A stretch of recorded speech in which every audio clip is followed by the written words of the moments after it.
Hola, ¿qué tal? ¿Cómo estás? Soy María Scherer y estoy muy contenta de que nos acompañen hoy, al igual que todas las semanas. Y mire, pienso que la lucha contra la violencia de género y por la igualdad de los derechos de las mujeres no va a ceder. Incluso todo lo contrario. Sobre lo que ocurrió el domingo 7, previo al lunes 8 de marzo, vamos a hablar con Bianca Bolaños. Ella es analista en Impunidad Cero y es feminista, y con Daniela Tejas, co-coordinadora del Fondo María en Balance AC y también activista feminista.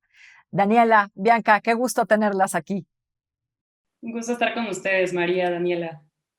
Muchas gracias por la invitación y qué gusto estar acá. Daniela, empezamos contigo. ¿Tú crees que el movimiento de las mujeres es anti-López Obradorista? Y te lo pregunto porque a mí me parece que no hay que reducirlo a eso, ¿no? Que es muchísimo más. Pero bueno, en fin, quiero escucharlas a ustedes, Daniela. Pues yo creo que una de las cosas que este gobierno no ha entendido es justo que el movimiento feminista trasciende los sexenios, trasciende los partidos y trasciende los tiempos. Este movimiento no es nuevo, nos anteceden muchísimas compañeras y tampoco es que va a acabar con el sexenio de López Obrador.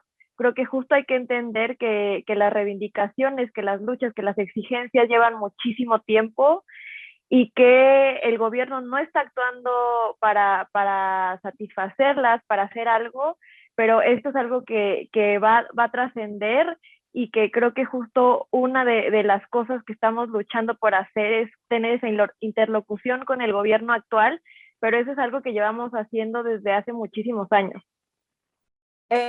Bianca, por qué se lo toma personal el presidente, ¿no? ¿Por qué ha metido a las mujeres en este saco donde tiene guardados a todos sus contrincantes políticos?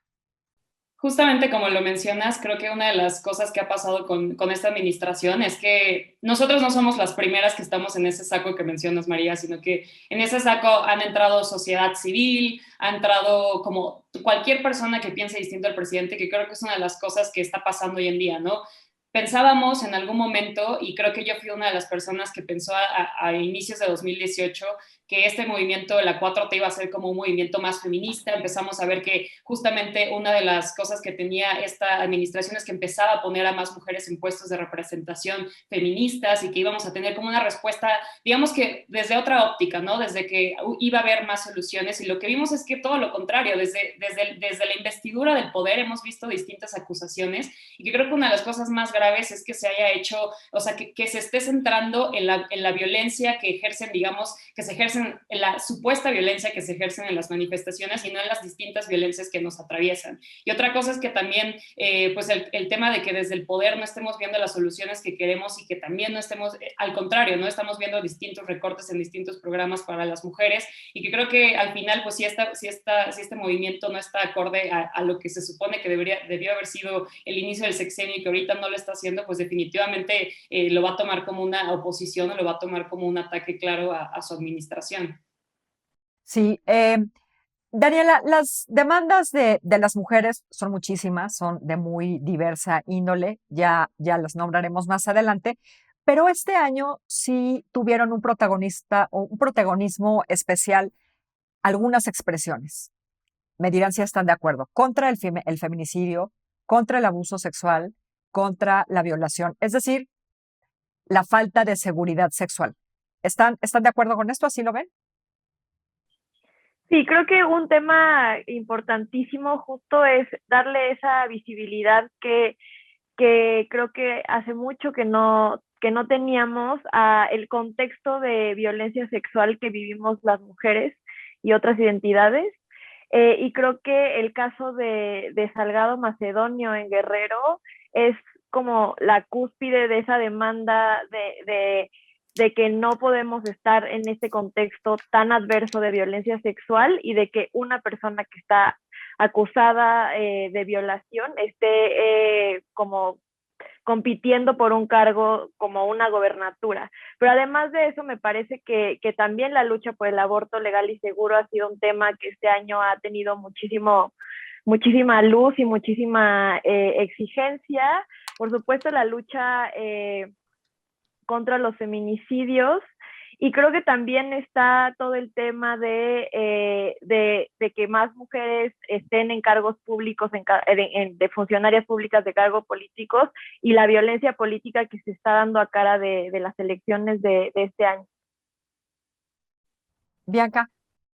Definitivamente, creo que algo que hay que puntualizarlo y que me parece súper importante verlo es que la violencia o las distintas violencias nos atraviesan a todas. O sea, creo que ese enojo colectivo que estamos viviendo en los últimos años y que se ha exacerbado en las marchas y que lo hemos visto no solamente en la Ciudad de México, sino en las distintas periferias y en los distintos estados, es que la violencia nos atraviesa a todas, eso es una verdad, ¿no? Y creo que los datos, incluso los datos oficiales, han sido muy claros en que las mujeres vivimos violencia en todos los ámbitos en los que nos desarrollamos, en la escuela, en el trabajo, en el espacio público. Se nos ha enseñado que el espacio público no nos pertenece, que nosotras no pertenecemos al espacio público, por eso entiendo a veces el enojo que provocan las marchas, y creo que eso es lo que debemos enfocarnos, ¿no? Yo creo que a mí justamente este tema de lo del lunes me molestaba tanto porque decía, en lugar de que estemos discutiendo cómo le vamos a hacer para enfrentar estas distintas violencias que vivimos las mujeres, tenemos que estar justificando por qué marchamos o tenemos que estar justificando por qué utilizamos estos medios para marchar,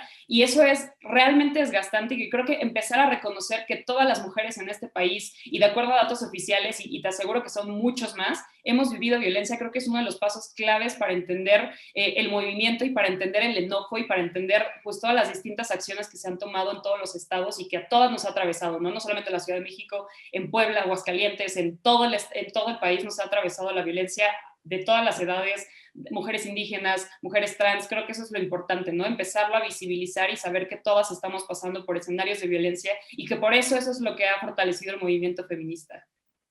Ahora, la protesta contra el feminicidio, contra a favor del aborto, perdón, contra la candidatura de Salgado Macedonio, todas estas protestas, pues estremecedoras, ¿no? Proyectadas sobre Palacio Nacional, fueron auténticas expresiones de la rabia que provoca, y aquí voy a utilizar una palabra clave en los problemas de las mujeres, que es la impunidad. Sí, estamos viendo una falta de rendición de cuentas, de transparencia, de asumir responsabilidad, de asumir que se equivocaron. Creo que en muchísimos ámbitos de la vida política y de la vida pública, como decía, la candidatura de Salgado Macedonio es como algo muy específico, que es muy evidente de la impunidad que reina dentro de los partidos políticos, dentro de la sociedad, dentro de la esfera privada también. Creo que también estamos viendo un uso desproporcionado de la fuerza para reprimir las protestas feministas, que no es solamente que haya muchísimos policías, que no es solamente que haya, ¿no?, como esa represión, esa intimidación esos días, sino también es un uso de recursos públicos que no está siendo transparente para decirnos cuántos están gastando. Además, en medio de una pandemia en donde la gente literalmente está sin trabajo y tal vez no tiene dinero para su vida diaria, ¿cuánto de ese dinero se están gastando en reprimir las protestas feministas, en todas estas narrativas que vienen desde tanto del gobierno federal como el gobierno de aquí de la Ciudad de México para criminalizar la protesta? Entonces creo que la impunidad no es solamente que no estén habiendo sentencias, que no esté habiendo como todo este ejercicio del Código Penal en casos de violencia sexual, sino también tenemos que ver que se están haciendo pues uso de los recursos públicos y que no nos están diciendo cuánto se están gastando en este tipo de cosas. Y como decía Blanca, también en todos los recortes de distintos programas, por ejemplo, de los refugios. Entonces creo que la impunidad es mucho más allá de que no estemos acusando o sentenciando, sino también que no hay transparencia en el uso de los recursos públicos. Y no hay acceso a la justicia para las mujeres. Exactamente. Creo que le has dado a un punto, María, que preocupa muchísimo, ¿no? El tema de la impunidad Sí, sabemos que existe impunidad para ciertos delitos. De hecho, la impunidad cero es algo que nosotras estamos investigando. ¿Cuánta impunidad hay, por ejemplo, para los feminicidios? Que vimos que sí, la impunidad es del 51%, pero lo que también vimos es que existe un subregistro para los feminicidios. Es decir, no estamos viendo el panorama completo, porque no todas las muertes violentas causadas, digamos, hacia las mujeres se clasifican como feminicidios, sino que estamos viendo nada más el panorama de unas cuantas que sí son clasificadas como feminicidios, y eso también es impunidad. Y otro de los temas súper importantes que creo que ahorita acabas de tocar es el tema de acceso a la justicia. Creo que parte de las exigencias colectivas y legítimas que tenemos las mujeres son los problemas que tenemos para acceder a la justicia. Y cuando accedemos a la justicia, los problemas de revictimización, los problemas de estigmatización que tenemos, ¿no? Uno de los temas que nosotras en Impunidad Cero hemos investigado mucho es cómo existen diversas irregularidades al momento de denunciar. Por ejemplo, las mujeres son estigmatizadas al momento de denunciar un delito, de cómo iban vestidas, con quién iban, por qué iban con esa persona, o cuando son incluso persuadidas de esta forma, por así decirlo, de por qué denunciar a tu agresor cuando es tu marido, por qué quieres arruinar a tu familia, ¿no? Y ahí empiezan los momentos en los que empezamos a ver impunidad para acceder a la justicia. Y por otro lado, es que digamos que todos estos escenarios de violencia que sí constituyen un delito no están siendo investigados, y lo que estamos viendo es que las mujeres, por ejemplo, hay distintos casos de feminicidios que antes de constituirse como feminicidios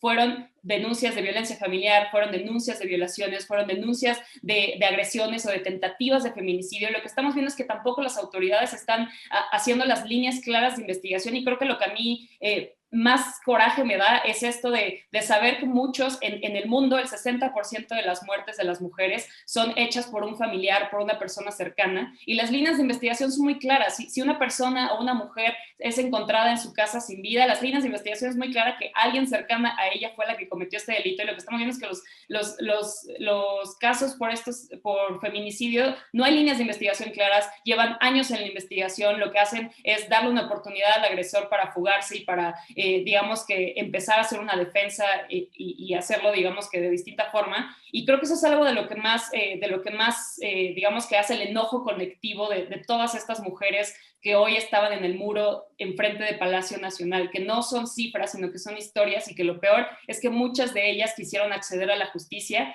y que no tuvieron respuesta por parte de las autoridades. Creo que de ahí viene uno de los grandes enojos colectivos que tenemos hoy en día y que sigue habiendo y que va a seguir si no seguimos haciendo algo.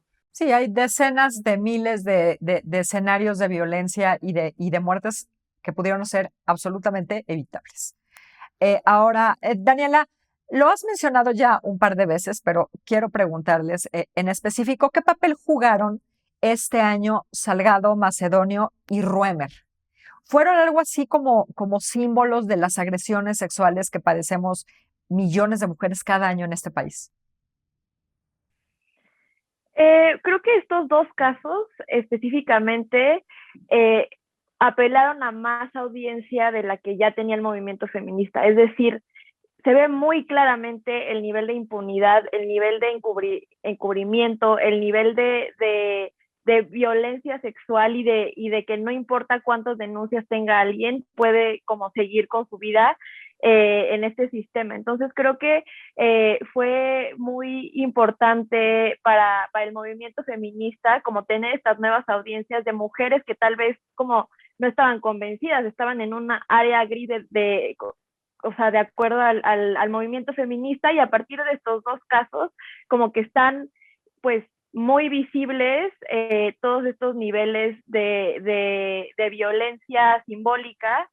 Y además de eso, creo que el lunes que vimos este despliegue de policías enfrente de la casa de Andrés, fue muy, muy, muy claro que tú puedes tener, ¿no? Como una denuncia de acoso, de violencia sexual, y no va a haber ese tipo de despliegue para las víctimas. Entonces, como que se ve esa brecha de cuánto el Estado está invirtiendo en proteger a presuntos violadores, a presuntos acosadores, ¿no? Como a todas estas personas, y cómo esa brecha, ¿no? Como si justo estás queriendo acceder al sistema de justicia para denunciar un feminicidio, para denunciar una violación, para denunciar acoso, no hay ese despliegue tan impresionante de apoyo, ni de justicia, ni de absolutamente nada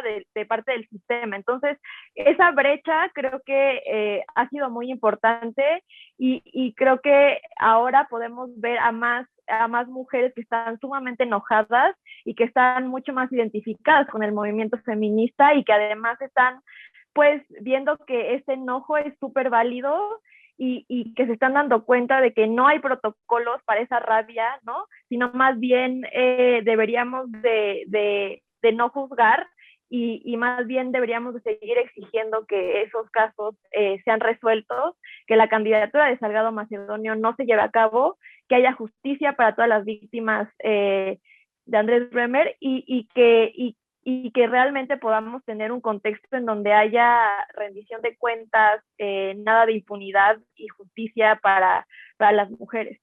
Bianca, justo después de que se desplegó este operativo frente a la casa de Roemer, ¿no? Cuando llegaron todos estos elementos, una de las víctimas de Roemer tuiteó palabras más, palabras menos. Y así quieren que denunciemos, ¿no? Muy sintomático. ¿Tú qué piensas del papel que jugaron este año estos dos personajes? Yo creo que, como mencionaba Daniela, son la punta del iceberg. O sea, creo que sí son la punta del iceberg de la violencia que vivimos las mujeres, pero también es de otro tema que está ahorita muy en boga y que es necesario mencionarlo, que es el tema del pacto patriarcal. O sea, creo que este tema de tener una candidatura política, de estar digamos que en puestos de representación, aún con denuncias, incluso legalmente no se podría tener un puesto de representación si tú ya tienes una denuncia. Creo que nos habla mucho del pacto patriarcal que existe y que creo que lo más doloroso que fue en estos dos casos es que la culpa siempre es de las mujeres, ¿no? Siempre, la narrativa siempre se voltea hacia las mujeres. No solamente es necesario, digamos que no solamente tenemos que lidiar con las distintas violencias que nos atraviesan, sino también tenemos que lidiar con la culpa de por qué no denunciamos a tiempo, ¿no? El tema de por qué las mujeres que fueron agredidas sexualmente por Andrés hace cuántos años no denunciaron en su momento y además de tener que lidiar con eso, del dolor que provoca, digamos, de sentir la culpa, porque estamos en un sistema que nos ha enseñado que las mujeres tenemos que sentir culpa por las agresiones sexuales que vivimos. Creo que es ese tema de que incluso después se voltea hacia las mujeres, de la culpa hacia las mujeres, creo que es una de las cosas que exacerban más el movimiento y que exacerban más el enojo colectivo que tenemos las mujeres. El hecho de que cuando hubo este tipo de denuncias tanto para Salgado Macedonio como para Andrés Romer, era esto, ¿no? De por qué no habían denunciado a tiempo, de por qué las mujeres no tuvieron, digamos que algún tipo de, por qué esto no se exhibió antes, cuando en realidad es algo que tiene que ser, hacer un proceso de denuncia es sumamente difícil y cuando ya logras acceder al sistema de justicia, que ya hiciste una denuncia después de años que te tomó retomar el dolor y retomar, digamos que la valentía para denunciar, lo que te enfrentas es esto, ¿no? De que llegas a una agencia del Ministerio Público y lo que sucede es que primero te persuaden para que no hagas ningún tipo de denuncia y lo segundo es esto, de que no hay la voluntad política y la voluntad para seguir la investigación clara de estos homicidios y digamos de estos, disculpen, de este abuso sexual y lo que sucede es que vemos lo que decías, ¿no? Del desplegado de los policías enfrente de la casa de Andrés Romer, que dices, definitivamente esto es un mensaje, esto es un mensaje claro de que no solamente te voy a culpar por lo que hiciste, sino también te voy a enseñar que voy a proteger más a la persona que comete la violación que la persona que tuvo que enfrentar a un sistema de justicia para denunciar este tipo de delitos. Entonces, creo que eso es lo más doloroso y que abona muchísimo al movimiento también, porque es de decir un mensaje claro, no solamente desde la investidura del poder, que es desde los cuerpos policíacos, sino también lo que decíamos hace rato, ¿no? El presidente Andrés Manuel López Obrador, de nuevo, el martes deslegitimando la protesta, diciendo que éramos un tipo de oposición de la derecha, cuando en realidad no tenemos ninguna agenda de derecha. Entonces creo que esa parte es la que más empieza a tener como un ruido distinto en las distintas generaciones y que creo que yo también hace rato que mencionábamos los distintos sentimientos que tenemos, sí es un sentimiento de rabia, de impotencia, pero también de esperanza, ¿no? Porque también abona muchísimo a las nuevas generaciones que ya se están dando cuenta de que una agresión sexual tiene que denunciarse y que tú no eres la víctima, de que tú no eres la persona culpable, sino que eres la víctima, y que creo que eso ya empieza a tomar como más, digamos que más fuerza en los últimos años, y que a mí la verdad es que me gusta mucho, pero creo que definitivamente es algo que tenemos que empezar a ver y que tenemos que empezar a platicar, ¿no? De cómo la narrativa es hacia las víctimas y no hacia las personas que cometen el delito, o en este caso las personas que cometieron la agresión sexual. Ahora, justo, Daniela, ¿cuáles son los siguientes pasos que debemos tomar las mujeres para fortalecer la lucha por la igualdad, la lucha por la seguridad y todas estas otras luchas que las acompañan? Creo que definitivamente hay que hacer una reflexión sobre esto que menciona Blanca, como el nivel de violencia que vivimos en todos los aspectos de nuestras vidas, y de cómo justo la protesta no es violencia, y que exigir no es provocar, exigir es realmente, pues, porque queremos, ¿no? Como vivir vidas plenas, felices, sin todas estas violencias. Pero también creo que dentro del movimiento feminista nos toca ver otro tipo de sistemas de opresión que existen en la vida, como el racismo, la transfobia, el punitivismo, ¿no? El capacitismo, la gordofobia. Creo que nos toca como hacer un análisis mucho más desmenuzado de que el género no es el único sistema de opresión, y que la violencia de género no es la única cosa que nos toca de construir y ir en contra, sino también muchos más sistemas de opresión.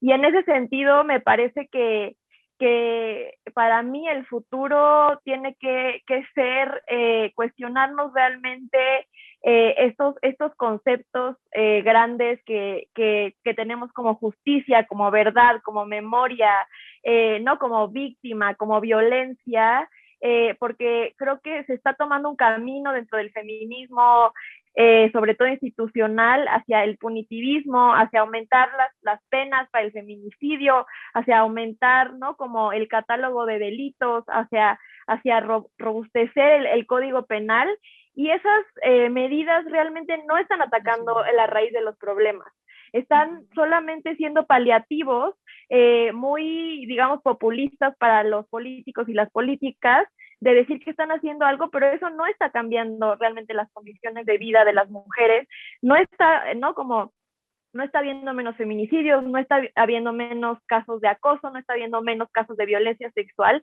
Entonces creo que sí tenemos que hacer una transformación muy profunda, y cuestionarnos mucho más allá de solamente estar como metiendo más personas a la cárcel o aumentando los años de pena, y justo ver que también el movimiento feminista se puede criticar, ¿no?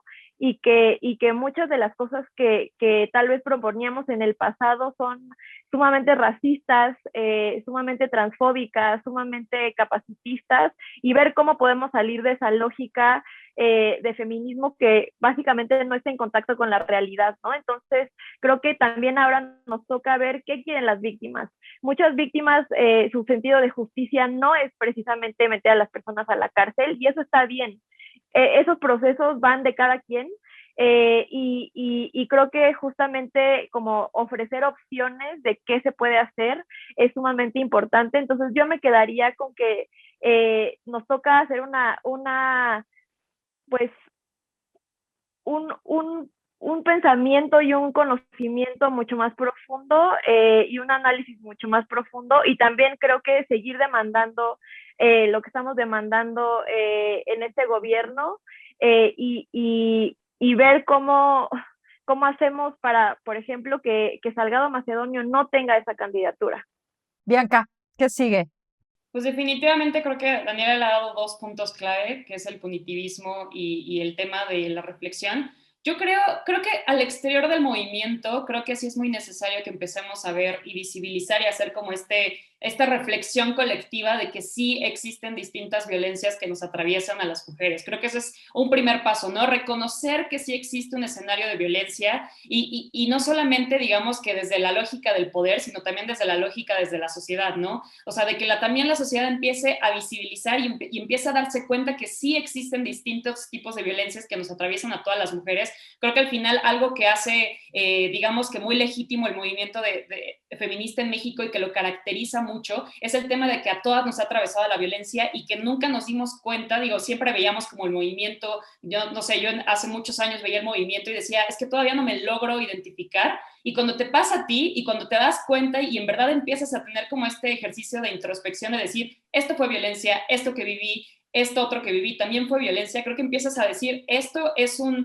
movimiento que tiene que seguir y es un movimiento que yo apoyo porque entiendo que a todas nos ha atravesado la violencia y que creo que crear redes de apoyo también dentro del feminismo es algo que nos ha ayudado a todas de alguna u otra forma. Creo que el salir de escenarios de violencias, cuántas historias no hemos escuchado de personas que no se habían dado cuenta que estaban en un escenario de violencia y que gracias a una red de apoyo de amigas, de feministas, de colectivos de sociedad civil, se dieron cuenta que estaban en un escenario de violencia y empezaron a tomar cartas en el asunto. Y otra cosa que creo que me parece muy interesante que mencionó Daniela al interior del movimiento feminista, una es sí, definitivamente alejarnos de los discursos punitivistas que no abonan en nada. Es un discurso que sobre todo en este año que es época de elecciones va a abonar muchísimo a la narrativa de las y los candidatos, porque no solamente son candidatos hombres, son también candidatas mujeres que se van a unir a la lucha feminista con un costo político muy bajo, que quiere decir que solamente aumentas las penas para ciertos delitos, metes el feminicidio en el catálogo de delitos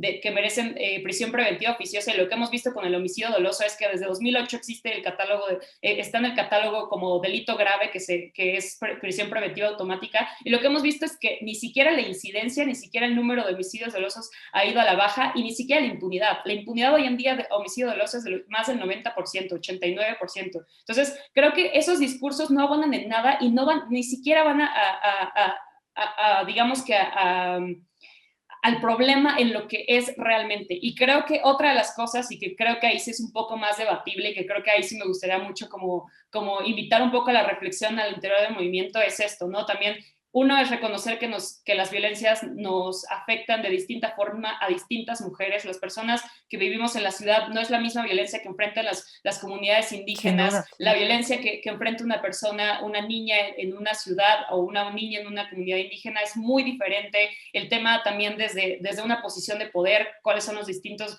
violencias que enfrentamos las mujeres. Creo que tener esta interseccionalidad dentro del feminismo es lo que puede fortalecer muchísimo el movimiento, y que creo que otra de las cosas que también también digamos que es un poco más debatible es el tema de reconocernos como un movimiento político. O sea, el tema de saber que el feminismo tiene que tomar una arista de ser un movimiento político, no solamente por los medios tradicionales, que son los partidos políticos, sino que somos un tipo, digamos que de movimiento político que lucha por los derechos de las mujeres y que está reivindicando todos estos, digamos que derechos que se tienen que reconocer y que se tienen que respetar, y que creo que es una de las cosas que sí es un poco debatible, pero yo creo que si nos asumimos como un movimiento que está haciendo, que digamos que es un tipo, no diría oposición, porque si no nos van a meter en el saco que ya sabemos cuál existe, sino que es un movimiento que en realidad está surgiendo desde distintas aristas, desde distintas mujeres. No solamente es un movimiento como antes se pensaba, que de mujeres que vivían en la ciudad, mujeres que tenían cierto tipo de privilegios, sino que también ya vemos distintas